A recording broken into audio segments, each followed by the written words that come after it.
درود بر شما همه دوستان عزیزی که پای این برنامه نشستین، منتظر من بودین که بیام این لایو رو براتون انجام بدم، یعنی منتظر اجرای این برنامه بودین. ببخشید اینجوری گفتم. امیدوارم که هر جایی که هستین خوب و خوش باشید و من سعی میکنم که کامنت های یوتیوب رو هم دنبال کنم و اگر احیانا خبری چیزی بود اونجا بنویسین، سعی میکنم که منعکس کنم.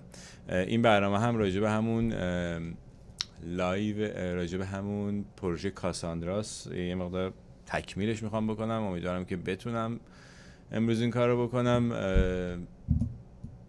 خیلی سرم شلوغه باور کنین و وقتم هم کمه معمولا، برای همین اگر یه وقت اجرا ایراد داره یا اطلاعات به اون روونی که باید باشه بیان نمیشه، شما منو ببخشید. عرضم به خدمت شما که قبل از اینکه اینو شروع بکنیم این موضوع رو، چند تا مسئله است که راجع به همون لایوهای قبلی من توی یکی از اون لایوها گفته بودم که خمینی 12 فروردین به ایران اومد. اشتباهی گفتم دیگه، اشتباه لفظی بوده. خمینی 12 بهمن اومد به ایران دیگه، این هممون میدونیم. و در ضمن اون اطلاعاتی که راجع به کتاب جعفر شفیع‌زاده و پشت پرده‌های انقلاب من بهتون دادم، اون گفتم یه سری دوستان تحقیق کردن راجع به اون. من زیاد تو تحقیقاتش خیلی نقشی نداشتم. بیشتر اون تحقیقات به وسیله یاران خبرگر، سایت خبرگر.co، بیشتر اون تحقیقات به وسیله یاران خبرگر انجام شده و این رو هم خواستم فقط اضافه کنم به مطلب قبلی. صدای ما هم امیدوارم که خوب بشه دیگه.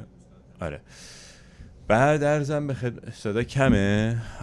بذار صدا رو پس درست کنم. اگه صدا کمه، صدا اینجا باید الان بیشتر بشه یه ذره دیگه. امیدوارم دیگه صدا خوبتر بشه. منم سعی میکنم بلندتر صحبت بکنم که شما مشکلی نداشته باشید. تو اینستاگرام که فکر کنم خوبه. خب، درود بر همه شما عزیزانی که اینجا درود فرستادین. این راجب قبلش، راجب برنامه هفته گذشته راجب کاساندرا هم یه سری اطلاعات من دادم. این کل ماجرا، البته اطلاعات من از خودم ندادم، یه مقاله‌ای سال 2017 اگه اشتباه نکنم در مجله اینترنتی پولیتیکو چاپ شد که اونجا از این پروژه خیلی خیلی مهم پرده برداری شد و در عین ناباوری به وسیله بیشتر رسانه ها این ماجرا ایگنور شد به قول اینجا، یا انکار شد یا اصلا بهش نپرداختن، نادیده گرفتن به طور کلی. و این خیلی به نظر من آزاردهنده بود. یعنی برای من آزاردهنده بود که چرا راجع به این موضوع به این مهمی صحبت نشد. البته همون موقع من خودم من و یه عده از دوستان جای مختلف صحبت کردن. من گفتم که مثلا تو رسانه ها بهش نپرداختن. بعضیا برای من مسیج فرستادن که آره مثلا برنامه آقای فلاحتی بهش پرداخته بود یا فلان برنامه بهش پرداخته بود. من میگم یعنی خیلی جزئی بهش پرداخته شد. یعنی لازم بود که حداقل 1 هفته 2 هفته برنامه‌های مختلف تلویزیونی اجرا بشه راجع به این سوژه. حتی برن خبرنگارا، اگه واقعا خبرنگار حرفه‌ای خودشونو میدونن، مخصوصا در رسانه‌هایی مثل BBC که خیلی دیگه خودشون حرفه‌ای تر از بقیه میدونن، چطور شم خبرنگاریشون تحریک نشد که برن دنبال این قضیه و برن پیدا کنن این آدمایی که اسم ازشون برده میشه توی این پروژه. ولی خب نرفتن متاسفانه، یا متاسفانه که البته من میدونم دلیلش چیه، بخاطر اینکه خود این رسانه ها نمیخوان به جمهوری اسلامی صدمه ای بزنن. برای همینم اگرم یه خبرنگاری خواسته بره دنبالش، جلوشو گرفتن، گفتن نباید بری. و اینطوری شده که این رسانه ها اونجوری که باید به این مسئله بپردازن نپرداختن. یعنی در حد شاید 1/100 اون چیزی که باید پرداختن. انقدر این پرونده مهمی بوده به نظر من که البته شما خودتونم قضاوت کنید دیگه. پرونده‌ای که پای چندین دولت و حکومت در یه فساد، تجارت مواد مخدر، حالا مثلا جمهوری اسلامی میگه آقا ما میخوایم از مظلومان فلسطین دفاع بکنیم یا مظلومان لبنان دفاع بکنیم، مظلومان جهان، مظلومان یمن. ولی دیگه تجارت مواد مخدر که دیگه ربطی به مظلومان نداره که شما دارین دیگه این رسما کارهای خلافیه که در همه جای دنیا به عنوان اعمال شرارت آمیز و خلاف ازش یاد میشه دیگه این که دیگه تعارف نداره که.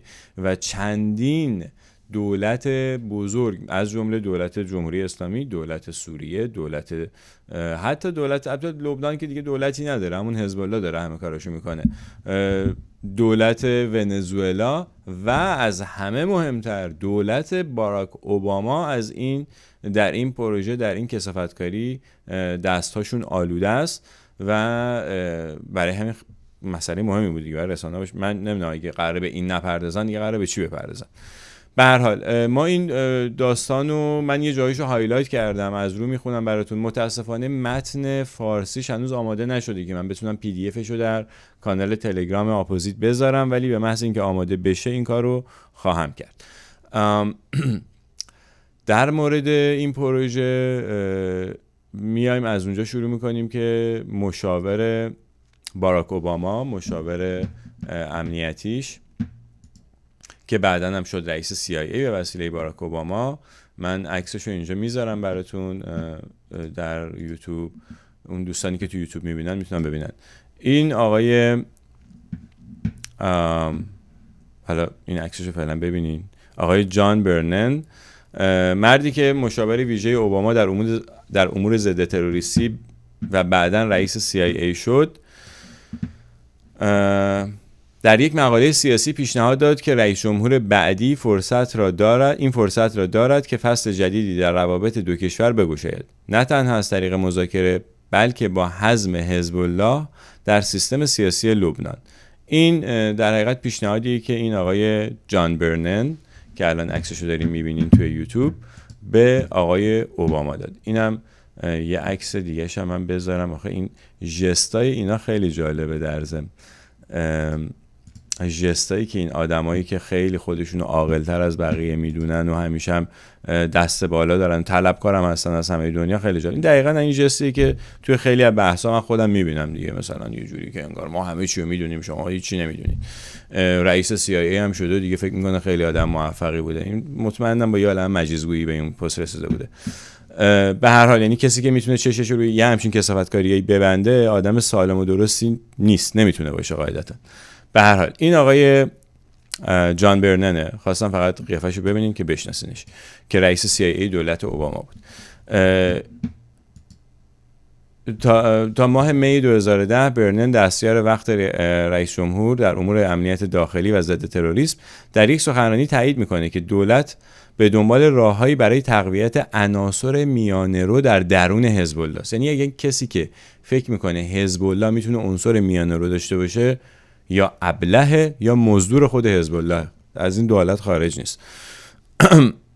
به هر حال به گزارش رویترز، برنن در یک کنفرانس در واشنگتن گفت حزب الله یک سازمان بسیار جالب است که از یک ارگان تماما تروریستی به یک ارتش مردمی و نهایتاً به یک حزب سیاسی با نمایندگانی در پارلمان و کابینه دولت لبنان تبدیل شده است. به گفته برنن، اجزایی در حزب الله هستند که عملکردشان برای ما موجب نگرانی است و ما نیاز داریم که اثرگذاری آنها در درون این سازمان را کاهش داده و عناصر میانه‌رو را تقویت کنیم. دقیقاً همون بازی که با جمهوری اسلامی میکنن، یعنی با بازی که با افکار عمومی میکنن. اگر جمهوری اسلامی و خودشون میخوان که باشه، ولی وقتی افکار عمومی میگن بابا این یه حکومت جنایتکار و دزد شالاتانه، میگن که نه اینا یه سریاشون بدن، همشون بد نیستن که، یه سریاشون هم خوبن یا میانه رو هستن، ما باید اونا رو تقویت بکنیم. که اینا همش یه دروغی بیش نیست برای اینکه مردم رو سر کار بذارن و بتونن به راهو برای این تروریستا و برای این افراد شر و شرور باز بذارن. این پروژه کاساندرا در سال، بذارید من بیام اینو از این اول ترش بخونم براتون، یعنی از اونجایی که آره نه بذارم این همینجوری بریم جلو. پروژه کاساندرا رو از سال 2007-2008 شروع میکنن، یعنی متوجه میشن از سال 2002 متوجه میشن، میبینن که یه سری از این دلالای مواد مخدر یا از این کسانی که دارن مواد مخدر جابجا میکنن قبلا همه آمریکا کلمبیایی بودن یا مثلا ونزوئلایی بودن، یه دفعه دیدن لبنانی ان اینا و تو چند تا پروژه مختلف رفتن دنبالشون که ببینن این لبنانی‌ها کی هستن، تا آخر سر رسیدن به حزب الله و یه گروه مشخص، یه کارگروه ویژه براش درست کردن به اسم کارگروه ویژه کاساندرا که بیفته دنبال این که اصلا رد خود حزب الله رو بگیره در این کارهای شرارت آمیزی که راجع مواد مخدر و اینجور چیزا هست. و اینا سال 2014 موفق میشن که یکی از عوامل خیلی خیلی مهم این شبکه رو به اسم علی فیاض که حالا عکسش اینجا براتون میذارم ببینین، این رو موفق میشن در پراگ، در پایتخت چک دستگیر بکنن. و اینم عکسش رو الان من براتون روی یوتیوب گذاشتم. این علی فیاض هستش که حالا نمیدونم در همون چک احتمالاً دستگیر شده و در ضمن برای همین آقای علی فیاض یه سری تظاهرات، اینم یه عکسی من توی اینترنت پیدا کردم که یه نفر با قاسم سلیمانی میگه علی فیاض، حالا شاید ممکنه یه ذره توپل‌تر بوده تو این عکس، ولی این یکی عکس جالبه به خاطر اینکه نشون میده که برای این آقای علی فیاض تظاهرات هم شده، یعنی برای یه قاچاقچی مواد مخدر و اسلحه تظاهرات هم شده که آره اینو مثلا میخوان بگیرن و ضد آمریکا، تظاهرات ضد آمریکایی برای اینکه علی فیاض رو آزاد کنن یا قاچاقچی رو آزاد کنن. میخوام بگم این چجوری مردم هم اصلا خودشون نمیدونن، این مردمی که اومدن تو این تظاهرات خودشون خبر ندارن که این آدم چقدر داره به خود همین آدما صدمه میزنه. به هر حال این آدم رو آزاد میکنن. میگه که فیاض که در دادگاه‌های ایالات متحده بابت جرایمی همچون برنامه‌ریزی برای قتل کارکنان دولت ایالات متحده، تلاش برای تهیه پشتیبانی مادی برای یک سازمان تروریستی و تلاش برای دستیابی انتقال و استفاده از موشک‌های ضد هوایی محکوم شده بود، نهایتاً به لبنان پس داده شد که حالا در ادامه میگه که توی چه فرایندی این کارو میکنن. به باور مقامات کنونی ایالات متحده وی اکنون به فعالیت خود بازگشته و پیکارجویان در سوریه و سایر نقاط را با سلاح‌های سنگین روسی مجهز می‌کنند.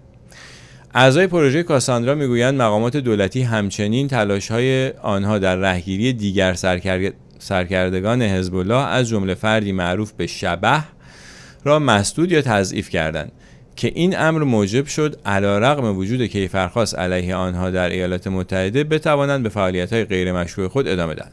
افرادی که با این پرونده آشنا هستند میگویند شبح یکی از بزرگترین قاچاقچیان کوکائین به ایالات متحده و سایر مناطق دنیا است و یکی از تأمین کنندگان سلاح‌های متعارف و شیمیایی برای بشار اسد به منظور استفاده علیه مردم خود است. در ضمن هنگامی که ماموران پروژه کاساندرا و سایر محققان مکرراً به دنبال دستگیری و رسیدگی به فعالیت‌های عبدالله صفی الدین، فرستاده ویژه حزب الله به ایران بودند، وی محور اصلی شبکه فعالیت‌های مجرمانه حزب الله بوده که اونم 2 مرتبه وزارت دادگستری ایالات متحده مانع از این امر میشه. من اینجا لازمه که این عکس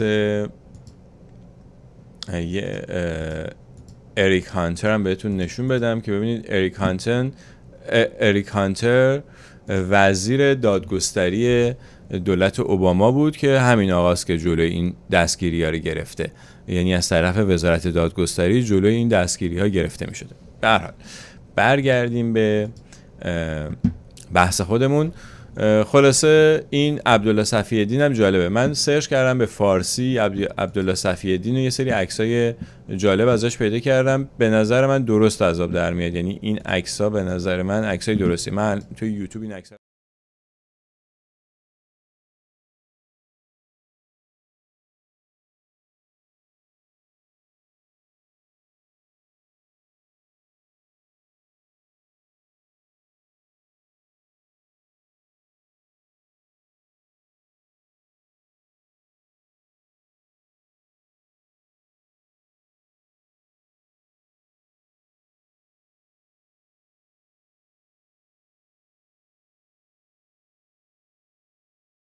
من برگردم اینجا. در تجارت اعضای بدن دست داره. این داستان تجارت اعضای بدن یه داستان خیلی غم انگیزیه که به من یه نفری از ایران گفت و من نتونستم تاییدش بکنم، ولی داستان وحشتناکیه که خود این آقای قاضیزاده هاشمی میدونید که دکتر چشم پزشک هست. یکی از اتفاقاتی که الان یعنی مثلا شاید تا 1 سال پیش هم در اربیل کردستان داشت میافتاد این بود که پیوند قرنیه میزدن و این پیوند قرنیه در هیچ جای دیگه این خاورمیانه انجام نمیشه، یعنی در بیشتر اون کشورهای مثل سوریه و اردن و تا حالا مثلا اسرائیل انجام میده، ولی بقیه این کشورهای عربی انجام نمیدادن و خب در اربیل خیلی ارزون این کار رو انجام میده، ارزون نسبت به قیمت جهانیش. مثلا هر قرنیه مثلا $2000 میگیرن و پیوند میزنن در اربیل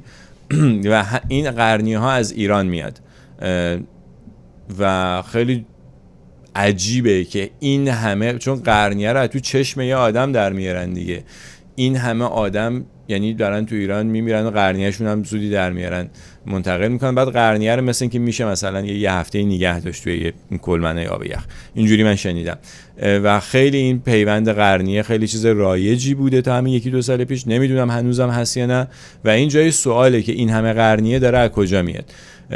اون دوستی که به من از ایران این اطلاعات رو میداد به من گفتش که میگم تایید نمی‌کنم، مطمئنم نیستم این اطلاعات درسته یا نه، فقط میخوام باهاتون به اشتراک بگذارم. میگفتش که یکی از منابع تهیه این قرنیه ها و فقط قرنیه نیست، اعضای دیگه بدن هم هست، کلیه هم هست، هر چیز دیگه بدن که میشه پیوند زد، حالا مثلا کلیه و اینا رو زیاد نمیشه بیرون نگه داشت، ولی به هر حال این کار رو انجام میدن. یعنی یه مافیای اعضای بدن هست در ایران که این آقای قاضیزاده هاشمی هم درش شریکه و اینی که اونجا عکسش با صفی الدین هست که فرستاده ویژه حزب الله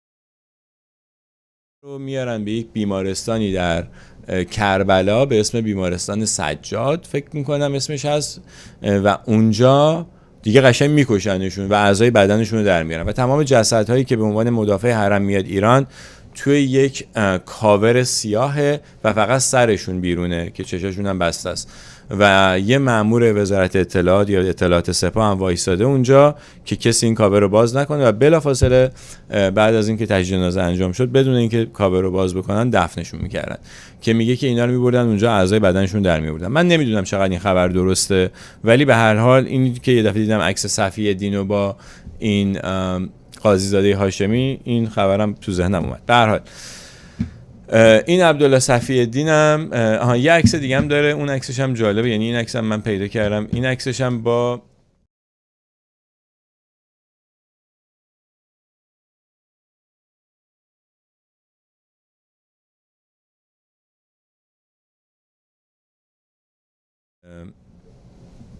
تهیه سلاح دلال اسلحه شد اصلا اون اول از طرف جمهوری اسلامی و برای همین با تمام این برای همین هم انقدر پول داره و با تمام این آدمای شرور در ارتباط، تمام تروریستا در ارتباط. به هر حال در ضمن هنگامی که ماموران اینو که گفتم به گفته نیروهای اجرایی پروژه کاساندرا، دولت همچنین تلاش مکرر اعضای پروژه برای متهم کردن شاخه نظامی حزب الله به عنوان یک شبکه فعال فدرال جرایم سازمان یافته به وسیله یک ساختار مافیای اخاذی قاچاق بارها رد کرد. یعنی می‌خواستم بگن آقا این یه شبکه بین‌المللی قاچاقه، ولی دولت اوباما اجازه نمیداد که این کارو بکنه، با همراهی همون شریکاشو که بهتون نشون دادم تو عکس قبلی. آنها همچنین مقامات دولتی وقت را متهم می‌کنند که درخواست معرفی حزب الله به عنوان سازمان، این باز همون حرفه، ببخشید من تکرار می‌کنم، گفتم وقت زیاد نداشتم. بسیاری از آنها با شرایط حفظ هویت گفتند که با اهداف سیاسی وسیع‌تر هدایت می‌شدند. یعنی دلیلی که می‌آوردن که چرا دارن جلوی این کارو می‌گیرن، میگفتن ما یه هدف گنده‌تری داریم که این اهداف شامل کاهش تنش با ایران و مهار کردن برنامه هسته‌ایش و آزادسازی حداقل 4 زندانی آمریکایی در تهران بود. همچنین بعضی فعالیت‌های اعمال قانون بدون شک به خاطر برای همینه که میگم این متن احتیاج به ویراستاری داره یه ذره اشتباه داره تو نوشتنش. به هر حال اینا به بهونه این که ما میخوایم با ایران مذاکره بکنیم نمیذاشتن که حزب الله رو یعنی نشون بدن بگن آقا این حزب الله داره این جنایت‌ها رو انجام میده و نمیذاشتن که اصلا اسمی از حزب الله بیاد که در این تجارت مواد مخدر دست داره. در ضمن دلیل این که این پروژه به صورت تو هفته پیشم گفتم الانم یه بار دیگه میگم دلیل این که این پروژه به صورت یه جزیره کار خودش انجام داد این بود که به وسیله این پروژه توسط DEA یا همون ستاد مبارزه با مواد مخدر آمریکا هدایت شد. از اول اصلا شکل گرفت چون دنبال مواد مخدر بودن، بعد از مواد مخدر رسیدن به اینکه اینا همون تروریستان که دارن الان مواد مخدر هم جابجا میکنن و وقتی که رسید به اینجا و خواستن علنیش بکنن دولت اوباما اومد وارد عمل شد و نذاشت که این اتفاق بیفته. به گفته آنها وزارت دادگستری هرگز پرونده اتهامات کیفری علیه مظنونین دستگیر شده در اروپا را تشکیل نداد.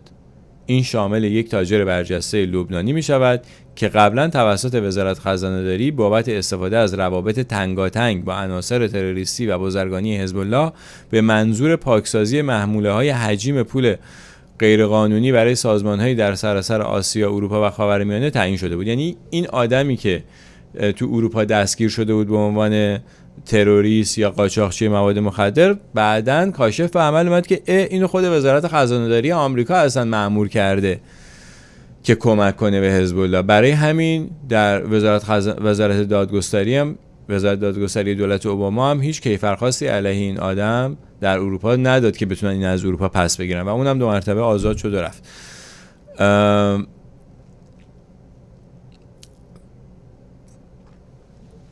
و این 3-4 نفر اومدن توی این پروژه کاساندرا صحبت کردن که یکیشون دیوید اشره که یکی از عوامل اصلی این پروژه بوده، مأمور در حقیقت DEA که یه جورایی داشته این پروژه رو رهبری میکرده که بعدا منتقلش میکنن به یه جای دیگه یا خودش استعفا میده. خلاصه در همون دولت اوباما از روی این پروژه برداشته میشه. دیوید اشر گفت مقامات دولت اوباما درباره منزوی کردن تهران قبلا دیوید اشر گفت مقامات دولت اوباما درباره منزوی کردن تهران قبل، در حین و بعد از مذاکرات توافق هسته‌ای ایران ابراز نگرانی کردند. گفتن اوه الان اینا از ما بعدشون میاد دیگه با ما مذاکره نمیکنن، در صورتی که به نظر من یه همچین چیزی یه برگ برنده بود رو میزشون. یعنی نه به نظر من، به نظر هر کارشناسی، هر کسی که تو این امور هست میدونه که تو وقتی که یه خلافی از طرف مقابل مذاکره کننده داری میتونی اونو بزنی تو سرش و ازش امتیاز بیشتر بگیری. ولی مسئله این بود که اینا میخواستن با جمهوری اسلامی بسازن. این یک برنامه بود.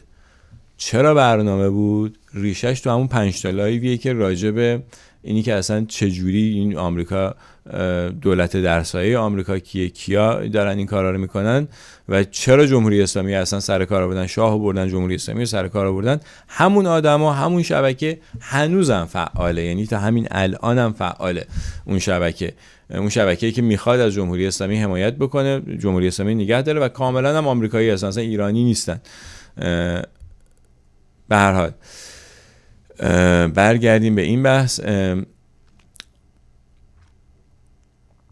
ابراز نگرانی کرد. به گفته او این بخش از تلاش برای خنثی کردن دفاع و تضعیف تحقیقات در مورد ایران حزب الله بود.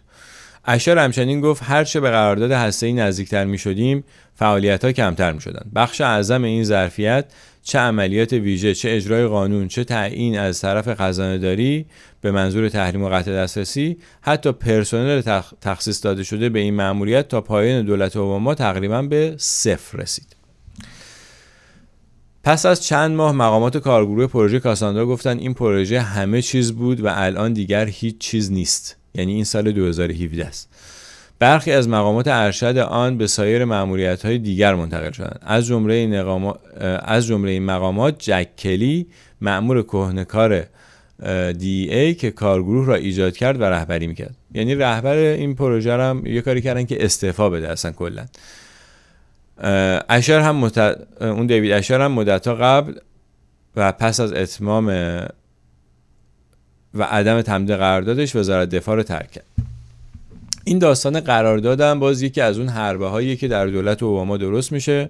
پروژه های خیلی مهم مثل خود صدای آمریکا رو میان میگن که ما مثلا بودجه نداریم همه رو استخدام رسمی بکنیم، یه عده‌ای بعد به صورت قراردادی با ما کار کنن. و قراردادی که مثلا به ما در صدای آمریکا داده بودن یه قرارداد غیر قانونی بود اصلا، یعنی حق نداشتن همچین قراردادی به ما بدن، به خاطر اینکه بر اساس ضوابط خودشون ما رو بعد یه جوری استخدام، یعنی بعد به ما یه بنفیتی میدادن، یه استخدام میکردن که البته نکردن. بعدن هم که یه گروهی رفتن اینا رو سو کردن، با اینکه تمام مدارک قانونی داشتن از طرف خود بازرسی کل کشور مدرک داده بود که اینجا این صدای آمریکا یا بی بی جی خلاف کرده، ولی باز دادگاه به نفع دولت رأی داد رو و اجازه نداد که محکوم بشن. حالا برگردیم به همین داستان کاساندرا. در همین حین حزب الله با همراهی جمهوری اسلامی ایران همچنان به تضعیف منافع در همین حین حزب الله با همراهی جمهوری اسلامی همچنان به تضعیف منافع ایالات متحده در عراق، سوریه و در گستره آمریکای لاتین و آفریقا از تهیه سلاح، آموزش به شبه نظامیان ضد آمریکایی می‌پردازند. مقامات فعلی و پیشین آمریکا معتقدند که صفی‌الدین شبح و سایر همکارانش نقش اصلی در قاچاق مواد مخدر و سلاح بازی می‌کنند. همچنین به باور آنها حزب الله بزرگترین قاچاقچی مواد مخدر و سلاح هستند. من یه دوره دیگه، چون بعضی دوستان ممکنه برنامه هفته پیشو ندیده باشن، این داستان اینطوری بودی که مواد مخدر کوکائین رو از ونزوئلا می آوردن به آمریکا و اروپا و پول این که مثل اینکه فقط در یه سال حدود 480 میلیون دلار شده بوده، پول این رو صرف خرید اسلحه از پوتین می‌کردن. اونم اسلحه‌های که نمیخوان جایی ثبت بشه که رسمیت پیدا بکنه این خرید اسلحه، و اونم میدادن به سوریه و 2 مرتبه از سوریه هم بین حزب الله و ایران و اینا پخش می‌شده. این ماجرا رو این پروژه کاساندرا داشته روی این ماجرا کار میکرده که حالا یه سری از ریزه‌کاریاشو اینجا من براتون میخونم از روی این متن پروژه کاساندرا. من متن انگلیسیشو توی تلگرام اپوزیت گذاشتم، مقاله انگلیسیشو، حالا اگه کسانی که به زبان انگلیسی آشنایی دارن میتونن برن اونو بخونن و متن فارسیش هم براتون میذارم هر وقت که آماده بشه. به گفته اعضای پیشین کاساندرا، این کار حتی با تعهد و عزم اخیر رئیس جمهور دولت ترامپ برای سرکوب ایران حزب الله آسان نیست. یعنی به یه جایی رسوندن فعالیت‌های حزب الله رو با همین حمایتایی که کردن که دیگه به این راحتی نمیشه جمعش کردن. یعنی الان می‌بینین که اسرائیل هی میره بمباران میکنه تو سوریه رو، یا یه جایی تو لبنان هم مثل که میزنه. اینا همش همون جاهاییه که همون انبارهای مواد اسلحه و مسلحه‌ای که جمع کرده بودن که بعداً مثلا اسرائیل رو تهدید بکنن یا به اسرائیل هم حمله بکنن. در ضمن اینم خدمتتون عرض بکنم که خود تجارت مواد مخدر به وسیله جمهوری اسلامی یکی از راه‌های درآمد جمهوری اسلامی. اینو من سال مثلا 1993 94 یه دوستی داشته تحقیقی میکرد و یه سری آمار داشت که حدوداً سالی 10,000 تن تا 15,000 تن تریاک و هروئین مجموعشون با هم دیگه از ایران رد میشه. شما حساب بکنید فقط طبق آمارهای خود جمهوری اسلامی 2 میلیون نفر معتاد قطعی که هر روز باید استفاده بکنن در ایران وجود داره، که حالا بعضیا میگن اصلا تعداد معتادای ایران 20 میلیون نفر هم میرسه. یعنی کسایی که مثلا تفننی هفته یه بار یا هفته دو بار تریاک میکشن، اونا رو بخوایم جمع بزنیم ممکنه به 20 میلیون هم برسه، چون اونا جایی ثبت نمیشن و خودشون اصلا معتاد نمیدونن. ولی میخوام یعنی اینو بگم که تجارت مواد مخدر یکی از راههای درآمدهای هنگفت جمهوری اسلامیه که خود آستان قدس و اینام توش همکاری میکنن. من اون زمان حساب کردم در حدود سالی 10 میلیارد دلار سود این تجارت که هیچ جایی هم ثبت نمیشه. یعنی اون 10,000 تن شما اختلاف قیمتش رو بین زاهدان تا تبریز، تریاک در زاهدان کیلو چنده یا در تهران کیلو چنده، ببینین که چه تفاوت قیمتی داره و اینو ضرب در 10,000 تن بکنید. این اون سود ترانزیت مواد مخدر از ایرانه. بعدن از ایران که خارج میشه حالا میره دست گروهای دیگه که اونا هم مسلح هستن و همینجوری میره تا برسه به اروپا، چون بیشترین سود رو فروش مواد مخدر در اروپا و آمریکا داره، نه در مثلا این کشورهای فقیر و بیچاره. پروژه کاساندرا ریشه در یک سلسله تحقیقات پس از حملات 11 سپتامبر دارد که هر کدوم با مسیرهای پیچیده به حزب الله به عنوان مظنون جنایات جهانی ختم می شود. یکی از این اقدامات عملیات تیتان بود که در آن DEA با مقامات کلمبیایی برای کشف ارتباط جهانی بین پولشویی‌های لبنان و تشکیلات توزیع مواد مخدر کلمبیا دست به اقدام می‌زدند. گفتم یه دفعه دیدن یه سری لبنانی دارن کوکائین جابجا می‌کنن. بعد دیدن که این قضیه مال، حالا اون پروژه اسمش تیتان بود و بعد یه پروژه دیگه بود. در همین زمان ماموران DEA در غرب آفریقا مشغول بررسی جابجایی هزاران خودروی دست دوم از نمایندگی‌های درون ایالات متحده به پارکینگ‌های اتومبیل در شهر بنین واقع در نیجریه بودند. برای همین جمهوری اسلامی رفته تو نیجریه داره شیعه سازی میکنه. هر جایی که یه دولت ضعیف فاسد داشته باشه جمهوری اسلامی پای خودشو میذاره و هر جایی هم که جمهوری اسلامی میره هرج و مرج میاره به خودش، چون این داستان مفخوریه. یعنی ببینید ونزوئلا زمانی که با جمهوری اسلامی دوست شد اینقدر وضعش خراب نبود، ولی جمهوری اسلامی هرج و مرج به ونزوئلا هم برد، جمهوری اسلامی هرج و مرج به سوریه هم برد، به لبنان هم برد، به یمن هم برد.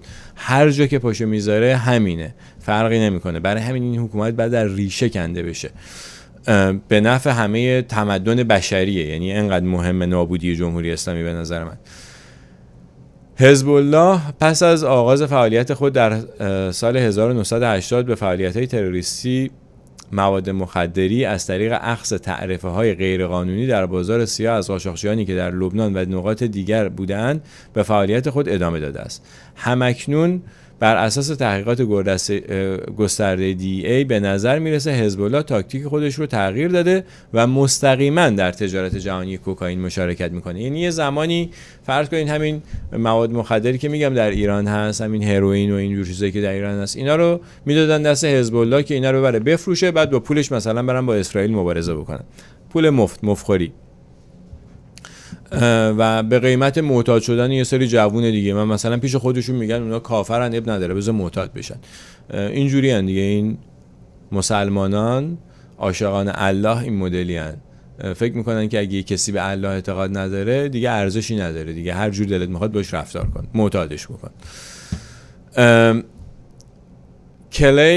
کلی به مجله پولیتیکو میگوید، کلی همون کسی که رهبر این، یعنی به اصطلاح دایرکتور یا کارگردان این پروژه کاساندرا بوده.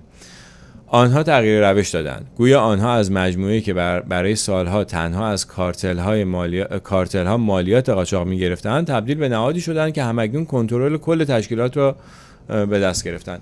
این کار رو دقیقاً این پاسدارای جمهوری اسلامی هم انجام دادن. یعنی یه زمانی مثلا میومدن اجازه یا مجوز مثلا فرض کنیم واردات برنج یا مجوز واردات آهن، مجوز فلان چیزو می آوردن میفروختن به یه سری تاجر. اون تاجرها هم همشون تاجرایی بودن که با حکومت رابطه داشتن و از قبل کاشته شده بودن برای اینکه به حکومت جمهوری اسلامی کمک بکنن.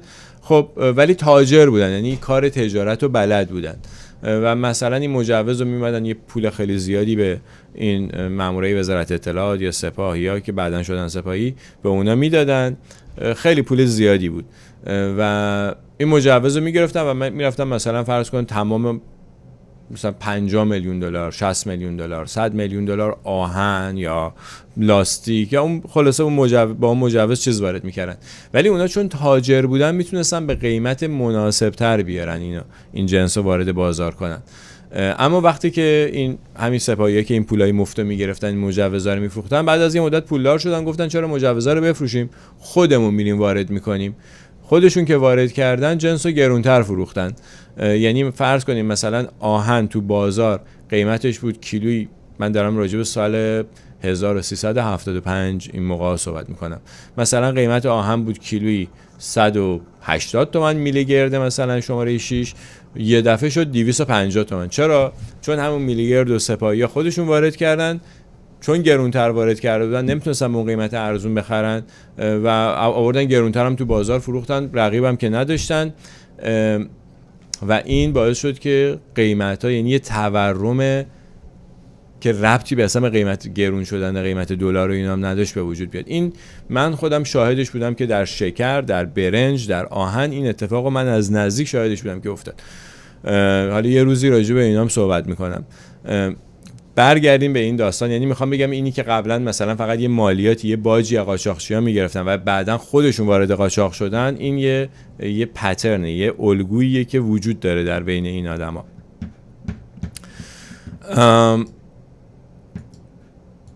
بذاریم من اینجا یه نفر رو باید ریموو کنم. آره. بعد خلاصه برگردیم به پروژه کاساندرای خودمان. اینجاست.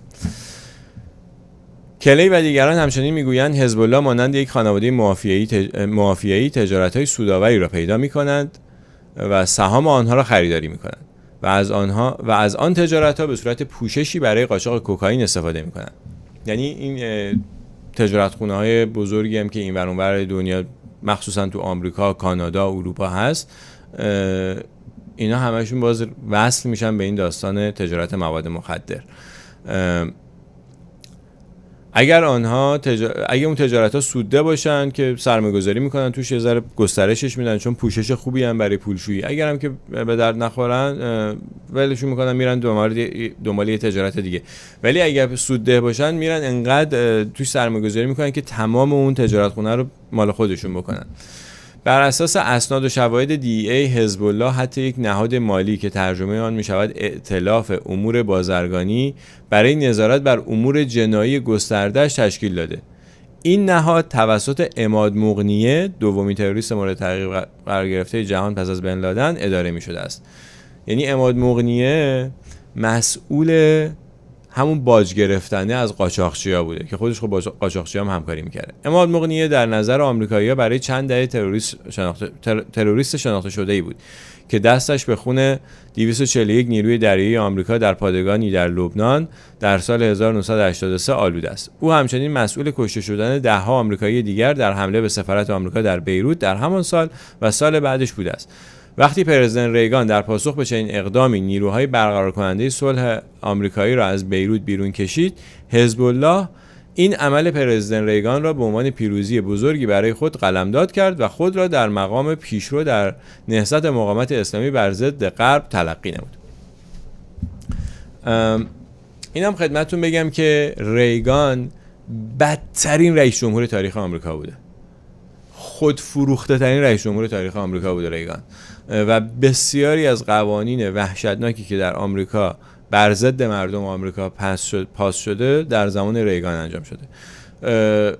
خب 1979 تو ایران انقلاب میشه، 1980 حزب الله به وجود میاد، 1981 حملات خودش رو شروع میکنه، میزنن آمریکایی‌ها رو در لبنان میکشن و ریگان هم به جای اینکه بره دنبالشون رو بگیره و این تروریستا رو، این جوجه تروریستا رو پیدا بکنه و از بین ببره، میگه که او پس ما میریم از لبنان بیرون. یعنی دقیقاً همون چیزی که حزب الله میخواست، یعنی دقیقاً همون چیزی که جمهوری اسلامی میخواست، فضا رو برای جمهوری اسلامی باز میکنن. دقیقاً همون کاری که 2011 در عراق کردن و فضا رو برای جمهوری اسلامی باز گذاشتن که هر کاری دلش میخواد تو عراق بکنه. یعنی میخوام بگم این الگوئه، یه چیزیه که تکرار میشه.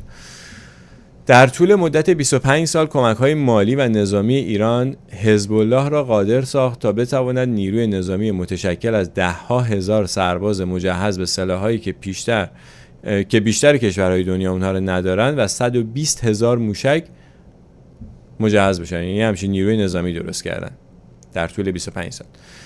نیروی نظامی که میتوانست به اسرائیل و پایگاه‌های آمریکا تا حد نابودی حمله کنند. حالا چرا آمریکایی‌ها دارن همچین کاری میکنن؟ به خاطر اینکه همون اسلحه فروش‌ها لازم دارن، یه دشمن ترسناک لازم دارن، یه دشمنی لازم دارن که همه بترسن ازش و اون موقع مجبور کنن مردم آمریکا رو که به پنتاگون بیشتر پول بدن و ارتش آمریکا رو بزرگتر بکنن، سلاح بیشتری بخرن برای اینکه با اینا مقابله بکنن و مردم آمریکا رو هم روز به روز بدهکارتر بکنن. مردم آمریکایی که الان بیش از 20 تریلیون دلار به همین اسلحه فروش‌ها و به همون بانک‌ها بدهی دارن. همچنین حزب الله آرام آرام به یک متخصص جنگ‌های نرم که غذا و کمک‌های پزشکی و سرویس‌های اجتماعی برای پناهندگان و گرسنگان جنگ لبنان فراهم می‌کرد تبدیل شد. اینم یه تکنیک دیگه است.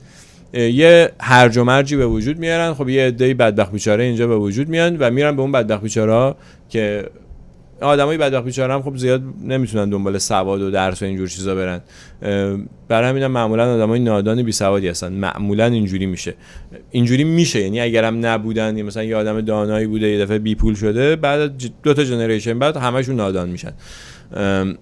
و دقیقاً این آدمایی که اینجوری هم دانششون کمه هم پول ندارن خیلی مستعدن برای اینکه جذب این گروه ها بشن. و میبینید تمام این کسایی که میرن خودکشی میکنن، میرن عملیات شهادت طلبانه و اینا انجام میدن، همشون از خانواده‌های بی بضاعت هستن و با پول. مثلا خود جمهوری اسلامی میدونم 40-50 هزار دلار مثلا که میداد به هر کسی که بره عملیات شهادت طلبانه در فلسطین انجام بده یا در اسرائیل انجام بده. در همین زمان عماد مغنیه گروه‌های تروریستی و جهادی را سرپرستی می‌کرد و مشغول حمله مواضع غربی اسرائیلی یهودی بود و هدفها را هم در آمریکا برای حملات آینده خود آماده می‌ساخت. یعنی خود عماد مغنیه یا این تروریست‌ها ممکنه ندونن که دارن برای چه شبکه‌ای بزرگی کار میکنن، فکر میکنن مثلا دارن با استکبار میجنگن، ولی عملاً اتفاقی که میفته اینه که دارن برای همون شبکه‌ای که مثلا میخوان باش بجنگن دارن کار میکنن. هم حزب الله و هم ایران به ساختن انبارهای مهمات جنگی، زرادخانه نظامی خود و انتقال هزاران سرباز اسلحه به سوریه ادامه دادند. به یاری عقب نشینی نظامی ارتش آمریکا از عراق، ایران توانست با کمک حزب الله کنترل و تأثیر خود بر بخش‌های گسترده‌ای از این کشور ویران شده و جنگ زده را تحکیم کند. همون که منم گفتم. این داستان نفوذ جمهوری اسلامی در عراق رو من تو اون 2 تا سفری که به عراق داشتم از نزدیک دیدم که چطور تمام اصلا سیاسیون، آدمای سیاسی برجسته در عراق اصلا میترسیدن از جمهوری اسلامی. دلیلی برای باز بودن کامنت وجود داره؟ آره دیگه، کامنت بذارن مردم، اب نداره. یک تهدید در حیات خلوت آمریکا. در سالهای پس از حمله تروریستی 11 سپتامبر هنگامی که کانون توجه واشنگتن در جای دیگری بود، حزب الله و ایران در امتداد راهرو کوکائین با دولت‌های از نوک آمریکای جنوبی تا مکزیک بر ضد ایالات متحده پیوند و اتحاد برقرار کردن، که همون ماجرایی که تو جلسه قبل گفتم که چجوری تونستن DEA رو، یعنی همون ستاد مبارزه با مواد مخدر آمریکا که در کشورهای بولیوی و اکوادور و ونزوئلا فعال بودن و از همونجا داشتن قاچاقچی‌های مواد مخدر رو ترک میکردن و دنبال میکردن، اینا رو همه رو بیرون کردن از این کشورها. بر اساس مصاحبه‌ها و اسناد در ونزوئلا، رئیس جمهور هوگو چاوز شخصاً با رئیس جمهور وقت ایران محمود احمدی نژاد و حزب الله در زمینه قاچاق مواد مخدر و فعالیت‌های دیگر با هدف تضعیف نفوذ ایالات متحده در منطقه همکاری داشت. مثلا هم اینو توجیه می‌کردن که ما داریم با آمریکا مبارزه می‌کنیم. می‌خوایم با آمریکا مبارزه بکنیم، خب برین صنعتتون رو قوی بکنین، برین مردمتون رو بهشون برسین که قوی تر بشن. چرا باید برین مواد مخدر تجارت بکنین، این ور اون بکنین؟ به خاطر اینکه اینا یه سری دزد قاچاقچی ان که سر به قدرت رسیدن و دارن همون چیزی که ذاتشونه رو انجام میدن. در طی چند سال میزان صادرات کوکائین ونزوئلا به سرعت از 50 تن در سال به 250 تن در سال افزایش یافت. من کوکائین مصرف نکردم و نمیدونم قیمتش چقدره، ولی اون دوستانی که مصرف کردن و میدونن چیه ببینن که گرمی چقدر قیمت کوکائین، نمیدونم گرمی $100 $200 I don't know. و ببینید 250 تن کوکائین چه ارزشی داره.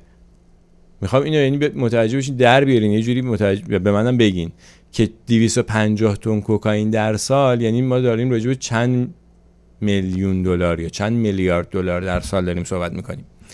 از آغاز سال 2007 عاملان و ماموران DEA پروازهای یک هواپیمای مسافربری تجاری بزرگ از شرکت هواپیمایی کانویسا نمیتونم اسمش خوب بخونم، فکر کنم عکس اینم من یه جایی داشتم گذاشته بودم، میخوام عکس این شرکت هواپیمایی رو بهتون نشون بدم. نه ندارم. به هر حال این یه شرکت هواپیمایی ونزوئلاییه که هر هفته از کاراکاس به سمت تهران از طریق دمشق حرکت می‌کرد. یعنی اول میرفت دمشق میشست، بعد میرفت تهران.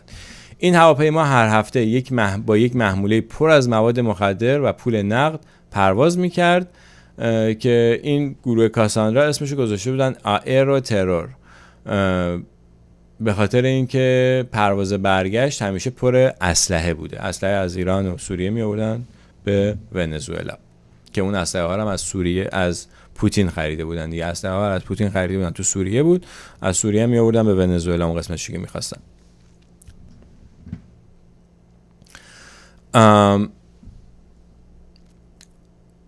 مأمورین پیشین پروژه کاساندرا گفتن که از آنجا این عامل‌ها در سراسر شبه قاره پخش می‌شدند و در بسیاری از کنسولگری‌ها، مشاغل تجاری و مساجد این قسمتش جالبه. این هواپیمایی که برمیگشت به غیر از اینکه سلاح با خودش می آورد به ونزوئلا، با نیروهای حزب الله و عاملان کارآزموده ایرانی پر میشد که دولت ونزوئلا هنگام ورود اونها به اونها هویت جعلی و اسناد مسافرتی جعلی میداد. یعنی یه دولت که خودش پاسپورت و همه چی، شناسنامه، همه چی میتونه درست بکنه، برای اینام راحت شناسنامه جعلی و پاسپورت جعلی ونزوئلایی درست میگه. جعلی یعنی که به اسم فامیل خودشون نبود دیگه، پاسپورت ونزوئلایی به یه اسم دیگه، شاید به یه اسم ونزوئلایی، مثلا برای لبنانی یا برای ایرانی، که برن چیکار کنن؟ که برن تو بقیه این آمریکای جنوبی پخش بشن یا آمریکای مرکزی پخش بشن و تجارت خونه درست بکنن. چرا تجارت خونه درست میکنن؟ برای اینکه بتونن آدم استخدام بکنن. اینا اکثرا آدمای فقیری هستن توی این مناطق و میتونن حالا هم تجارت دیگه جنسی هست، هم تجارت آدم هست، همین که خود این آدما رو استخدام بکنن توی این شبکه مافیاییشون، براشون کار کنن توی این شبکه مافیایی که داره مواد مخدر اصلا جابجا میکنه. یکی از تجار ونزوئلایی متولد سوریه، ولید ماکلد، اینو عکسشو من دارم، یعنی پیدا کردم براتون میذارم این ولید ماکلد رو. ولید ماکلد داستانش خیلی جالبه. این ولید ماکلده که توسط اون زمانی که از کلمبیا به ونزوئلا تحویلش دادن و داره برش کردن به ونزوئلا. یک تاجر ونزوئلایی متولد سوریه، ولید ماکلد، با نام مستعار پادشاه پادشاهان بود که در سال 2010 در کلمبیا به اتهام حمل 10 تن کوکائین در هر ماه به ایالات متحده بازداشت شد. یعنی این تو کلمبیا دستگیر میشه ولی جرمش این بوده که ماهی 10 تن کوکائین به ایالات متحده میفرستاده از کلمبیا. در حالی که در بازداشت به سر میبرد، ماکلد ادعا کرد که 40 ژنرال ونزوئلایی دارد که از او دستمزد و حقوق پرداختی میگیرند و مدارک و شواهدی دارد که نشان میدهد که 10 تن از مقامات ارشد ونزوئلا در قاچاق مواد مخدر و سایر جرایم دخیل هستند.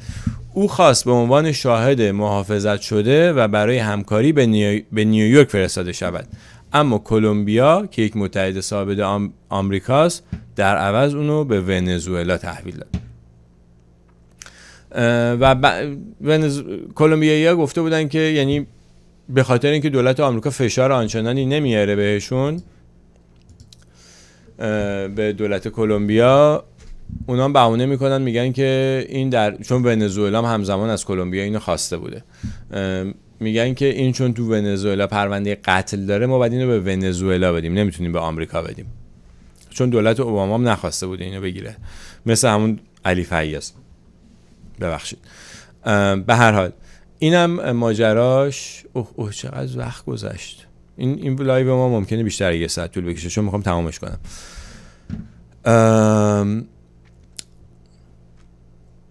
یک نفر دیگه به اسم هوگو کارواجال یا هوگو کارواجال که اونم من عکساشو پیدا کردم براتون میذارم اینجا، این هوگو کارواجالو که اینم آخه جالبه.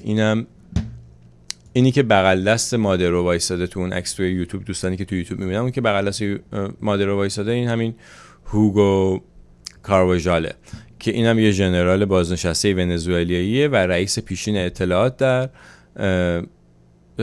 اطلاعاتشون. این در اروبا، یه جزیره تو کارائیب، در اروبا به اتهام قاچاق مواد مخدر به ایالات متحده دستگیر شد.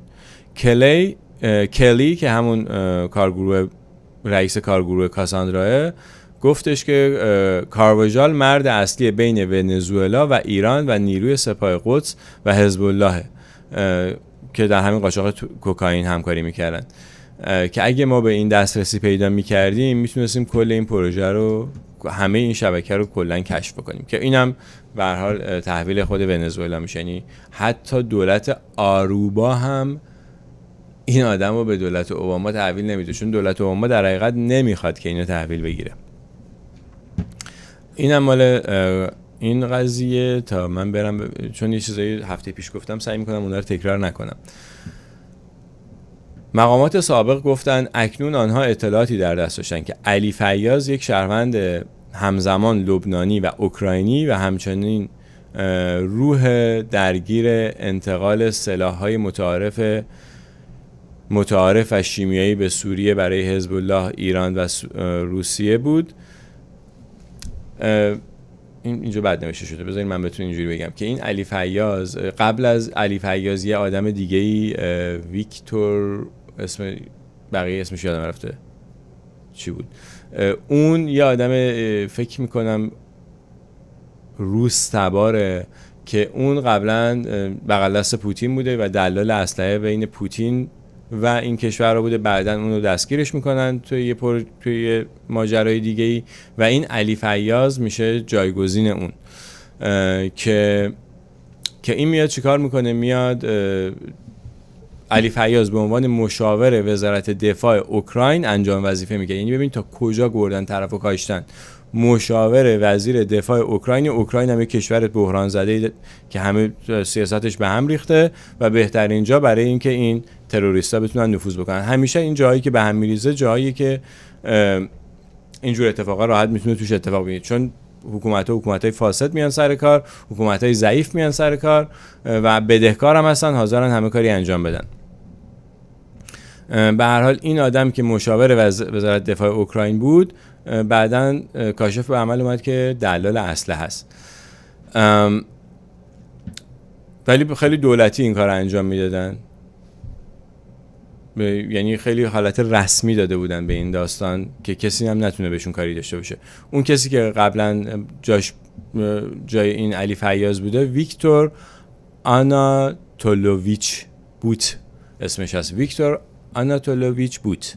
اگه کسانی که میخوان برن سرچ کنن توی گوگل کنن اسمش این بوده که به اسم وارلورد یا خدای جنگ شناخته میشده. این به خاطر اینکه اسلحه به این مافیای مواد مخدر کلمبیا میفروخته بعداً دستگیر میشه و به جاش این علی فیاض میاد.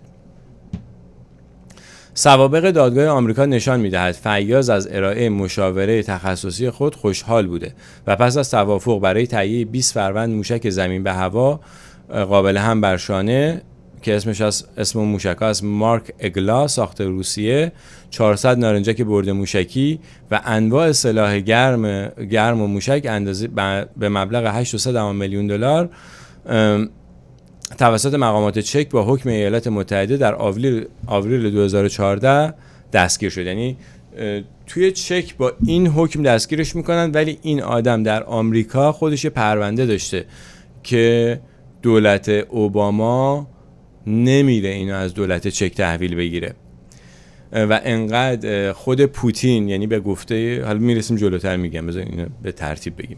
در سال 2014 کلی به همراه سایر اعضای گروه ویژه وکیل قضایی دولت وقت آمریکا اریک هولدر، همون که عکسشو بهتون نشون دادم که همون وزیر دادگستری بود،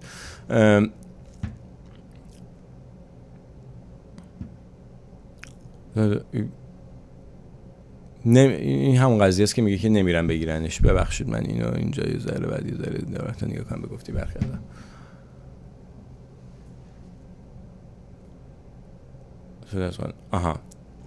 حالا چرا مثلا اینو تحویل نمیدن؟ به گفته برخی از افراد آگاه، موناکو این اسم مشاور تیم ضد تروریستی اوباماست. این آدم نگرانی خودش رو نسبت به استفاده از قانون ریکو علیه رهبران حزب الله و امکان عملیات تلافی جویانه آنها نشان داد. به گفته آنها به نظر میرسد که مقامات ارشد دولت اوباما از این تحقیقات از تحقیقات پروژه کاساندرا برآشفته میشن، میگن آقا چرا این کاری کردین، اصلا دنبالشو نگیرین، اینا الان میان برای ما یه مشکل درست میکنن. یعنی دولت آمریکا از یک گروه تروریستی الکی یعنی دولت آمریکا با اون ارتشش میگن او اینا الان ممکنه به ما صدمه بزنن، کاری بهشون نداشته باشه. به علاوه به گفته اعضای کارگروه ویژه درخواست اطلاع رسانی به سران کاخ سفید و مقامات وزارت قضایی آمریکا که توسط هولدر ارائه شده بود، هیچ وقت عملی نشد. یعنی حتی اطلاع رسانی هم نذاشتن بکنن راجع به این قضیه به بقیه دولت، به خود کاخ سفید، یعنی به صورت رسمی که حداقل تو خود دولت بدونن که داره چه اتفاقی میفته. این گروه همچنان مدعی شد که یک مأمور اطلاعاتی عالی رتبه از الحاق یادداشت پروژه کاساندرا مرتبط با تهدید مواد مخدر از سوی حزب الله در اطلاع رسانی‌های روزانه اوباما ممانعت کرد. یعنی قشنگ سیستماتیک این پرونده رو خوابوندن، نذاشتن که راجع به این پرونده اطلاع رسانی بشه در دولت اوباما. جک ریلی رئیس عملیات دی ای زمان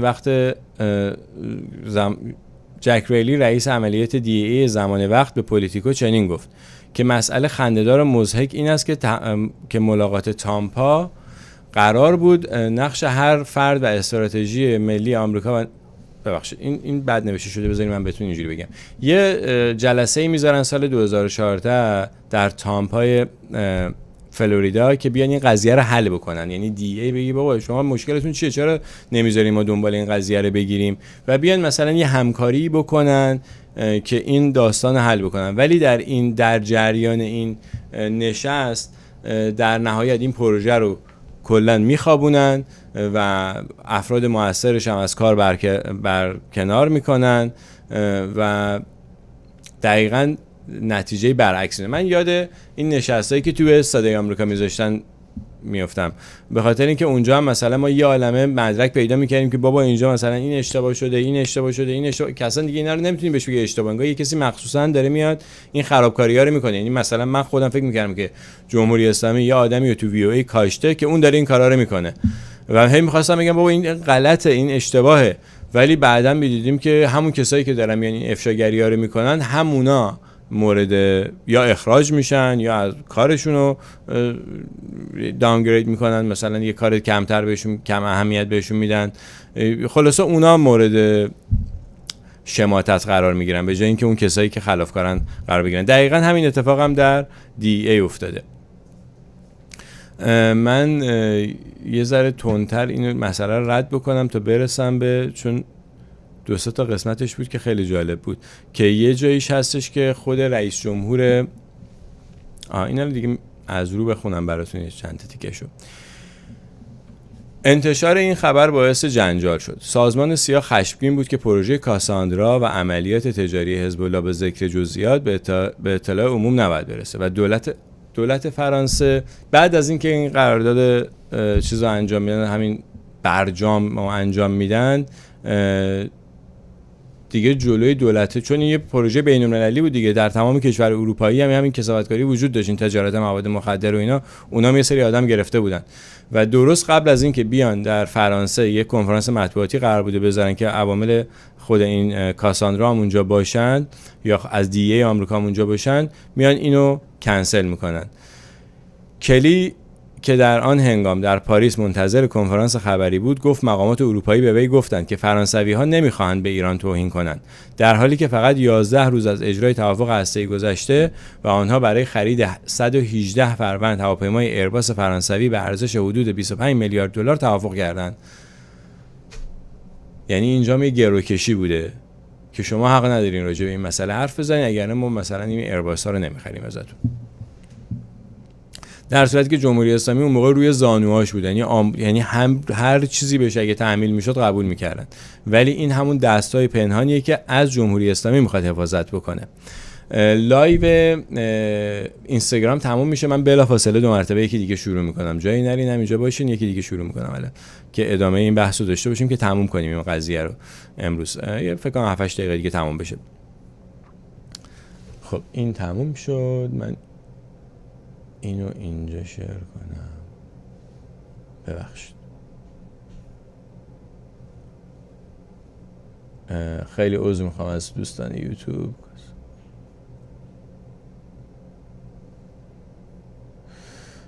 تا من بتونم توی استوری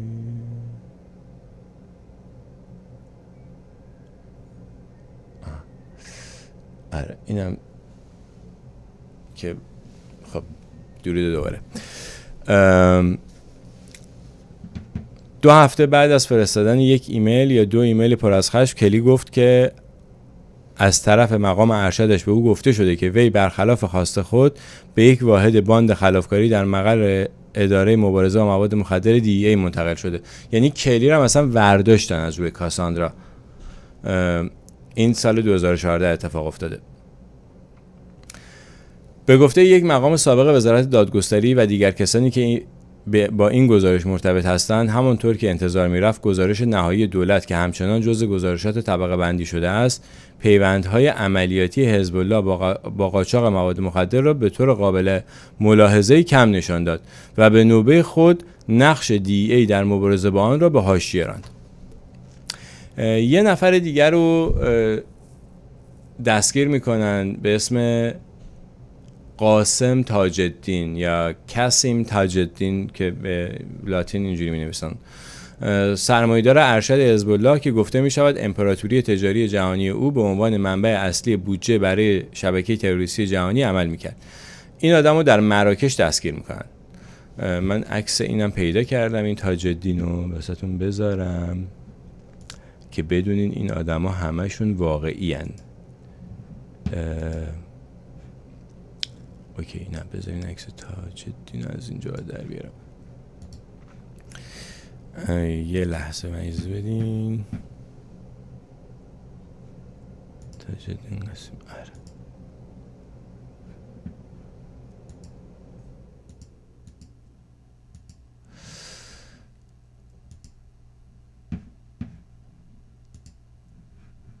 اینم عکس اون قاسم تاج الدینه که در مراکش دستگیر شده.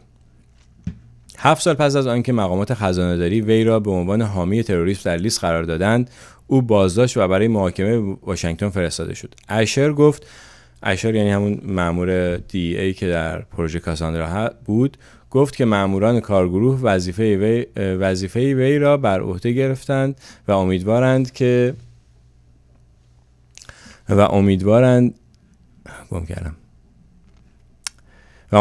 نتیجه از اون چیزی که در دولت اوباما بود بهتر بشه. یعنی اینو به تازگی گرفتن، شاید مثلا به تازگی یعنی مثلا سال 2017 2016 2017 گرفتنش. دولت ترامپ همچنان معاون رئیس جمهور ونزوئلا اسمش هست طارق السیامی. طارق السیامی هم اینم یه آدم جالبیه که اینم خوبه که بشناسینش، که اینم عکسشه. اینم به عنوان سلطان مواد مخدر در لیست سیاه قرار گرفت. تقریباً 10 دهه پس از آن که ماموران DEA متقاعد شدند که او مردی مهم در حزب الله در رژیم‌های چاوز و سپس مادورو است، طارق السیامی، ببینید این همشون ریشه سوریه‌ای و لبنانی دارن، معاون رئیس جمهور ونزوئلا، مهره کلیدی در تجارت مواد مخدر اسلحه و جعل گذرنامه بین دولت کاراکاس، حزب الله و ایران است، یا جمهوری اسلامی است. اسم ایران هم اینا اینجوری دارن آلوده میکنن با این کاراشون کردن، یعنی متاسفانه به خاطر اینکه ما بهشون اجازه میدیم. این داستان پروژه کاساندرا رو من تقریبا یک بخش اصلیشو به شما گفتم که اصلا چه ماجرایی بوده و این اتفاقا داره میفته. تمام رسانه ها این داستان رو ایگنور کردن، این داستان رو بهش نپرداختن اونجوری که باید بهش میپرداختن و عجیبه، واقعا عجیبه. و اینا چیزایی که ما خودمون باید بریم این طرف اون طرف راجبش حرف بزنیم. حتی شده به این رسانه ها مثل CNN، مثل ABC، این کسایی که در خارج از کشور هستن میگن ما چیکار کنیم این کارا رو بکنین. یه ایمیل بزنین، این پروژه این مقاله رو هم بهش ضمیمه بکنین، بگین چرا راجع به این موضوع حرف نزدین، آیا این درسته، چرا شما صحبتی نمی‌کنین راجعش. به خود AP بزنین، به رویترز بزنین، به BBC بفرستین ایمیل، دیوونه‌شون کنین، کلافه‌شون کنین. به 500 تا ایمیل بره به هر کدوم از این خبرگزاری‌ها، مجبور میشن بالاخره یه واکنشی نشون بدن راجبش. و اینا اون کارهاییه که ما میتونیم به عنوان یه شهروند یه شهروند مسئول انجام بدیم برای کمک به آینده کشورمون. ببینید ایران در حال نابود شدنه. من بذارین آب پاکی رو دستتون بریزم. میبینید این جنگلا داره میسوزه، میبینید این بلاهایی که دارن سر محیط زیست ایران میارن، فرهنگ کشی که دارن میکنن، مردم رو اینقدر به هم دیگه بدبین میکنن، مردم رو به جون هم دیگه میندازن، ثروت های ایران رو دارن به باد میدن. اینا پروژهشون نابود کردن ایرانه و این یک پروژه جدیه. یه پروژه جدیه که قدرتمندترین آدمای دنیا پشتش هستن، دارن کمک میکنن به این پروژه. تنها راهی که ما میتونیم این کار اونا رو خنثی بکنیم اینی که نشون بدیم وجود داریم، نشون بدیم که ما یه ملت زنده هستیم و از این خاک و آبمون دفاع میکنیم. این حرفا و این بحثای جانبی و حاشیه‌ای رو بریزین سطل آشغال، بذارین کنار این چیزا رو. اولین کاری، یعنی اگر میخواین فعالیتی انجام بدین در فضای مجازی، فعالیت حالا اسمشو سیاسی، مدنی، هر چی که میخواین اسمشو بذارین، فقط باید ضد جمهوری اسلامی باشه. به هیچ احد و ناس دیگه ای نپردازین، راجع به هیچ کس دیگه حرفی نزنین، برین سراغ جمهوری اسلامی. یکی از دلایلی که من میبینم خیلی از دوستانی که میگن آره خب اگه ما اینو نگیم پس نمیدونم مردم اینجوری میشن اونجوری میشن، من احساس میکنم که یه عده‌ای فکر میکنن که مردم نادانن، مردمو ابله فرض میکنن. مردمو نادان و بی سواد فرض نکنیم. مردمی که سرشون تو این اخباره خودشون میفهمن، خودشون میدونن که چی درسته چی غلط نیست. گول کسی هم نمیخورن. اگه یه کسی خبر غلط گفت خب گوش نمیدن بهش، 2 دفعه خبر غلط گفت دیگه واسهشون بی اعتبار میشه. بنابراین نگران این نباشین که آقا فلانی اومد فلان چیزو گفت، دروغ گفت، نمیدونم یا فلانی میخواد دروغ بگه. خب بگه، کسی گوش نمیده که تأثیری نداره. الان سرعت اطلاعات، چرخش اطلاعات با سرعت نور داره انجام میشه. شما هیچ نگران دروغ هایی که وارد فضای مجازی میشن نشین، به خاطر اینکه هر دروغی که وارد میشه بعد از یه مدت کوتاهی مشخص میشه. یعنی دروغ هایی که قبلا شاید چندین سال طول میکشید تا دروغش مشخص بشه، الان در چند دقیقه یا چند ساعت مشخص میشه. بنابراین شما نگران این نباشین که مردم گول میخورن، شما نگران خودتون باشین. شما گول نخوردین، دیگران هم گول نمیخورن، نترسین. شما فقط به فکر ضربه زدن به جمهوری اسلامی باشین. هر هویت دیگه‌ای برای خودتون تعریف بکنین تو چاله افتادین. هر هویت دیگه‌ای به غیر از یک ایرانی آزاده، یک ایرانی آزاد، اگر این هویت رو با هر هویت دیگه ای عوض کنید، شما در چاله جمهوری اسلامی گرفتار شدید و دارین به ماندگاری جمهوری اسلامی کمک میکنید. الان از این بحثای آینده ایران، چه حکومتی میخواد بیاد سر کار، اینا بیاین بیرون. الان ایران داره میسوزه، یه خونه‌ای که داره میسوزه. اینو من چند بار گفتم، بازم میگم. این خونه‌ای که داره میسوزه باید آتیشش خاموش بشه اول، بعد تصمیم بگیرین که چه جوری اداره بشه. بیاین این حرفای دیگه من میبینم توی توییتر متاسفانه هی این گروه به اون گروه حمله میکنه، اون گروه به این گروه حمله میکنه. نکنین این کارا رو. اگه دلتون برای ایران میسوزه این کارا رو بذارین کنار. این باندبازی‌ها، گنگبازی‌ها، اینا رو بذارین کنار و بذارین همه با همدیگه بریم ایران رو نجات بدیم، ایران رو پس بگیریم. ایران ما اشغال شده و داره نابود میشه. ما نسلی هستیم که وظیفه داریم این کار رو بکنیم. اگه نکنیم این کار رو، ایران البته بهتون میگم از بین نمیره. یه 200 سال دیگه 2 مرتبه ایران زنده میشه، ولی یه 100 سال 200 سالی خاکشو به تو بریم، یعنی هیچی ازش باقی نمیذارن. و حیفه. این ایران میتونه به دنیا خدمت بکنه، میتونه دنیا رو بهشت بکنه اگر یه حکومت درست سر کار بیاد تو ایران. و حیفه که این ایران، این کشور عزیز ما اینجوری از بین بره. بیاین دست به دست هم بدیم، کمک کنیم که ایران رو پس بگیریم از این جناح بازی ها. من پادشاهی خواهم، من نمیدونم جمهوری خواهم، من فدرالیسمم، من فلان. اینا رو بذارین کنار. اینا حرفاییه که به نفع جمهوری اسلامیه. شما یک ایرانی آزاده اگر باشید، اون موقع هیچ هدفی غیر از براندازی جمهوری اسلامی نخواهید داشت. چون میبینین که این چه دشمن وحشتناکیه، دشمن ایران و ایرانی و دشمن بشریته. ببینین داره چیکار میکنه، داره مواد مخدر میبره تو دنیا پخش میکنه. چقدر آدمو بدبخت میکنن، اصلا آدما رو بدبخت میکنن که بتونن راحت کنترلشون بکنن. به اسم اینکه میخوان با استکبار و اینا مبارزه بکنن، عملا دارن به خود اونا خدمت میکنن و برای خود اونا کار میکنن. و آدمای آزاده‌ای هم که در سراسر دنیا، چه در آمریکا چه در اروپا، میخوان با اینا مبارزه بکنن، گیر حکومت‌های فاسدشون میافتن. و خوشبختانه شانس آوردیم یه دولتی، به نظر من، حالا شاید بعداً راستی آزمایی میشه در آینده این حرف من، به نظر من دولت ترامپ فرق داره با دولت‌های قبلی آمریکا.